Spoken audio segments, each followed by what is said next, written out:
स्वागत है आप सभी का आपके अपने YouTube channel Geeta's corner estate commerce में। आज हम करने वाले हैं मनी मार्केट इंस्ट्रूमेंट्स के बारे में। ये देखिए HPSC का जो सिलेबस है उसमें ये फाइनेंशियल मार्केट के बारे में बोला गया है। मनी मार्केट, उनके नेचर एंड इंस्ट्रूमेंट। और पिछला जो एग्ज़ाम हुआ था लास्ट ईयर उसमें यहाँ से कोई क्वेश्चन नहीं आया था, तो मे बी इस बार आ जाए। और ऑब्जेक्टिव में तो क्वेश्चन आते ही हैं यहाँ से, तो उसी के लिए ही देख लेंगे इसको एक बार।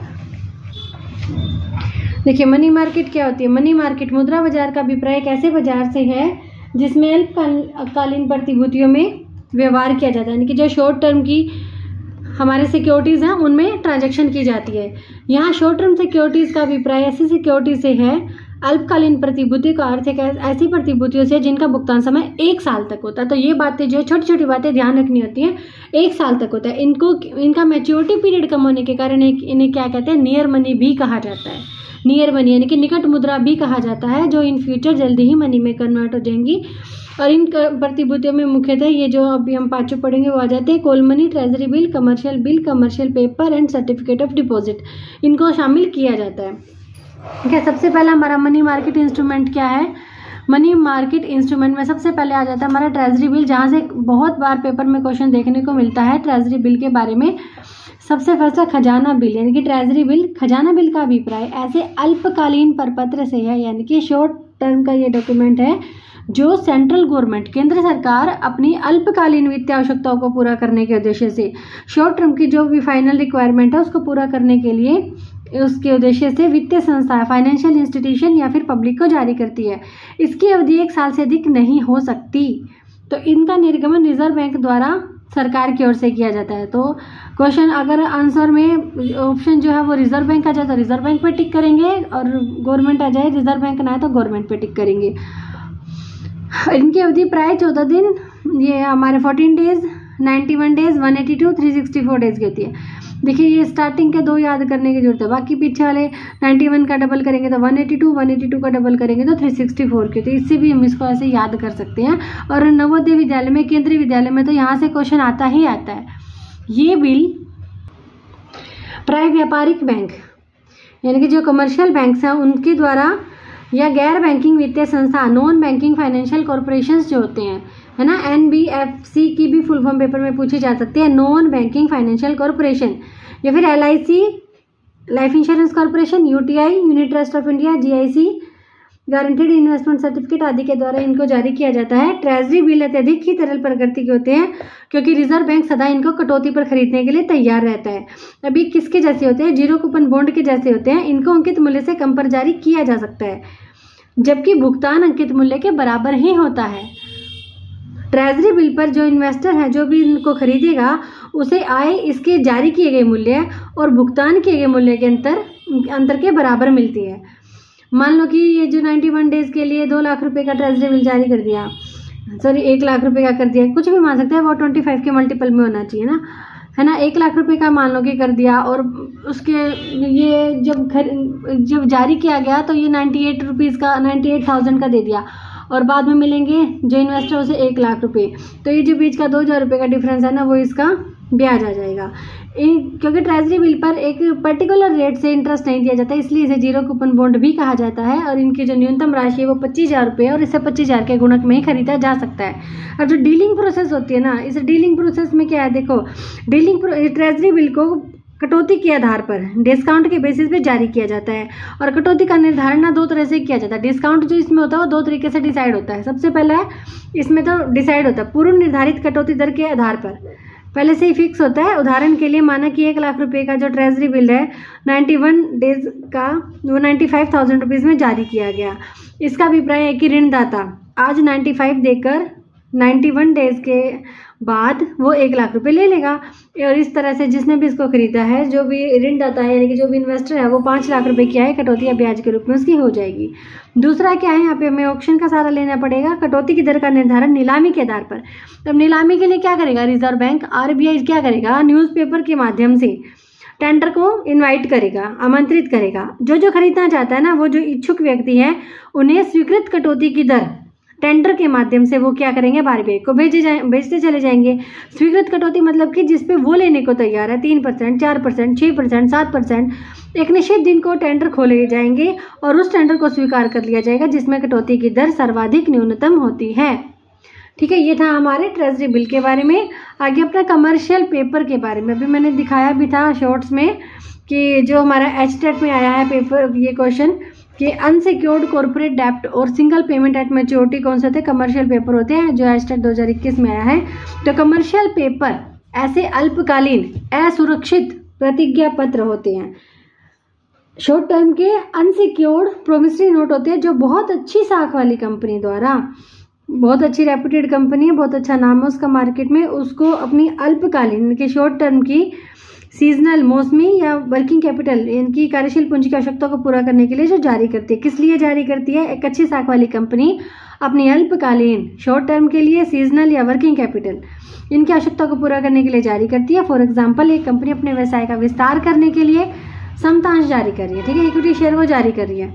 कंपनी को इस पर बहुत ज़्यादा फ्लोटेशन कॉस्ट सहन करनी पड़ेगी, निर्गमन लागतें बहुत ज़्यादा आएंगी। निर्गमन लागतों के रूप में खर्च होने वाले धन को कमर्शियल पेपर जारी करके कंपनी प्राप्त कर सकती है। और वित्त के इस स्रोत को सेतु वित्त कहा जाता है। इनके क्रेता कौन होते हैं? देखो कौन कौन खरीदता है कमर्शियल पेपर को।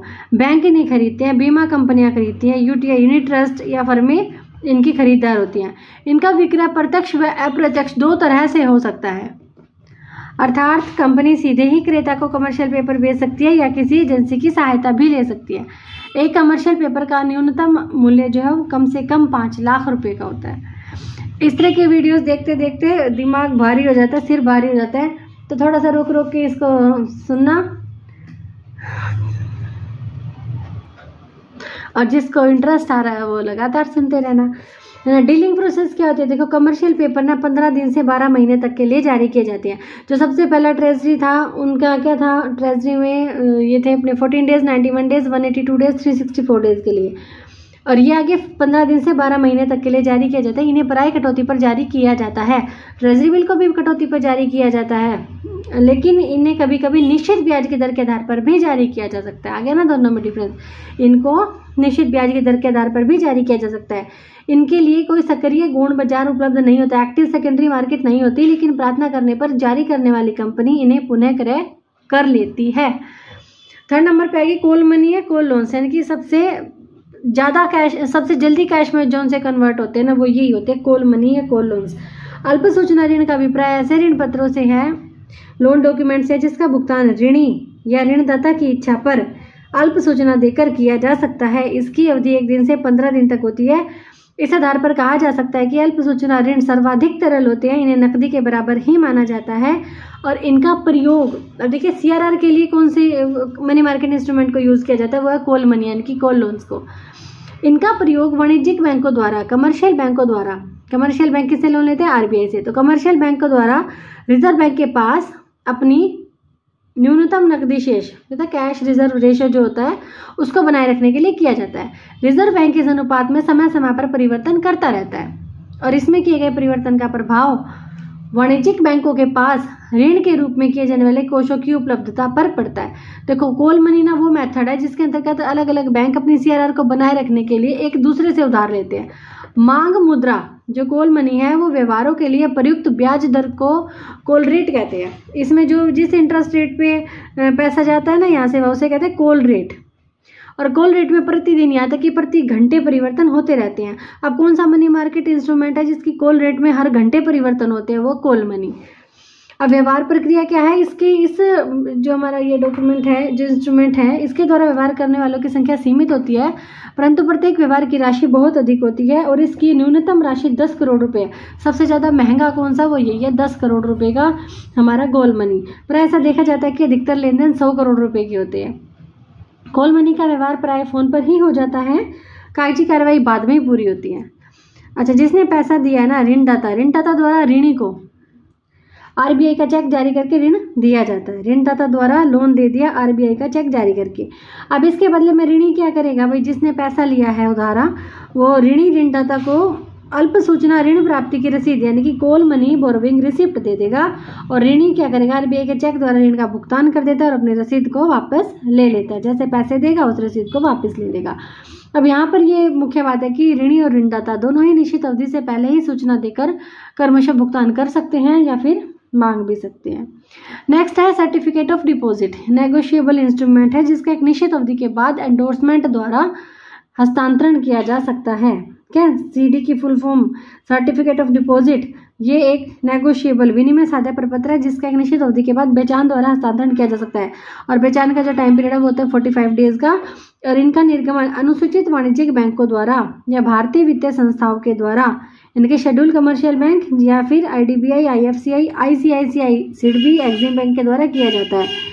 जमा प्रमाण पत्र व्यक्ति, संघ, इंडिविजुअल, एसोसिएशन, कंपनीज या कॉरपोरेशन यानी कि निगम आदि को निर्गमित किए जाते हैं और इनका जो अंकित मूल्य वो कम से कम 5 लाख रुपए का होता है और एक निवेशक को न्यूनतम 25 लाख के प्रमाण पत्र लेने आवश्यक होते हैं। पहला था 25,000 रुपये का, दूसरा कमर्शियल पेपर 5 लाख रुपए का और ये चौथा जो कॉल मनी था वो है सबसे ज़्यादा महंगा 10 करोड़ रुपए का। देखो सर्टिफिकेट ऑफ डिपॉजिट भी कम से कम 5 लाख रुपए का ही होता है, लेकिन इसमें और कमर्शियल पेपर में क्या डिफरेंस है कि यहाँ पर एक बार में कम से कम 25 लाख तक के प्रमाण पत्र लेने, जमा प्रमाण पत्र लेने आवश्यक होते हैं। 91 डेज के लिए कौन सा इशू किया जाता है सर्टिफिकेट ऑफ डिपॉजिट? जमा प्रमाण पत्र 91 डेज से लेकर 1 ईयर तक की अवधि के लिए जारी किए जाते हैं। इनका निर्गमन प्राय कटौती पर किया जाता है और निवेशक है ना, इसको सर्टिफिकेट ऑफ डिपॉजिट को क्रय करने के 45 डेज के बाद इसको एंडोर्समेंट द्वारा किसी भी व्यक्ति को ट्रांसफर कर सकते हैं और इस पर अंकित मूल्य के आधार पर स्टाम्प ड्यूटी भी लगती है। और कमर्शियल बिल क्या होता है, सबसे लास्ट कमर्शियल बिल जो कि बीआर की तरह होते हैं, ये भी एक नेगोशिएबल डॉक्यूमेंट है जिसे आसानी से ट्रांसफर किया जा सकता है। इसका प्रयोग उधार बिक्री के लिए वित्त व्यवस्था हेतु किया जाता है। विक्रेता क्या करेगा भाई, जो सेलर है वो बिल लिखेगा और परचेजर है उसे स्वीकार कर लेगा। अब परचेजर जिसने उधार में खरीदा है वो देय तिथि पर ड्यू डेट पर बिल का भुगतान भी कर देता है। यदि विक्रेता को देय तिथि से पहले धन की जरूरत हो जाती है तो वह बिल को बैंक से भुनवा लेगा और ये एक शॉर्ट टर्म का डॉक्यूमेंट है जो प्राय 90 दिन के लिए जारी किया जाता है। ये थे हमारे मनी मार्केट इंस्ट्रूमेंट और इनकी जो इंपॉर्टेंट बातें हैं वो शॉर्ट में करवाई हैं, वहाँ से शॉर्ट देख लेना आप और अच्छा से देखना है तो ये वीडियो तो देख ही रहे हैं। मिलते हैं नेक्स्ट वीडियो में, टिल देन बाय बाय।